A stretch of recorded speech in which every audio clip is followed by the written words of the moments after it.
If somebody were to tell you 5 years ago that you could reverse aging, people would laugh at you. But today, there are billions and billions of dollars being spent by the richest people in the world, mostly in Silicon Valley, and some of the greatest scientists in the world. And there have been breakthroughs in the last 5 years that are amazing. David Sinclair from Harvard, he's probably the #1 longevity expert in the world, and I write about him in the book. And one thing is he's 53 chronologically, but he's 33 biochemically. I've applied what he's taught me for 6 months now, since I met him, 7 months, maybe 8 months now, and I'm 62, but I'm 51. And my goal is to get it down to 41 or 42 if I possibly can. But you go, how's that possible? Well, there are ways of reversing, everybody knows their body's made of stem cells, I'm sure by now. And there's ways of reversing the process of a stem cell, literally from skin back to pluripotent, where it can become anything. Hamanaka won the Nobel Prize for it. David Sinclair took his work, applied it to reversing the aging, and he started with mice.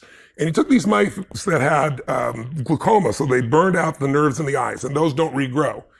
And he's the first time, he'll probably win a Nobel Prize from this, he reversed the aging process and grew back their eyes so they have sight again, to give you an idea. They're using gene therapy. There's a young man that I interviewed in the book there who was on America's Got Talent, who was blind, who now can see by this gene therapies. These are the types of things that just sound like magic. The book is filled with things where I interviewed 150 of the smartest scientists, Nobel laureates, regenerative doctors and scientists, to show you what's happening right now that you might think would happen 20 or 30 years from now. It sounds like magic, or within 36 months. That's what it's all really based on. But here's what I want your audience to understand around energy.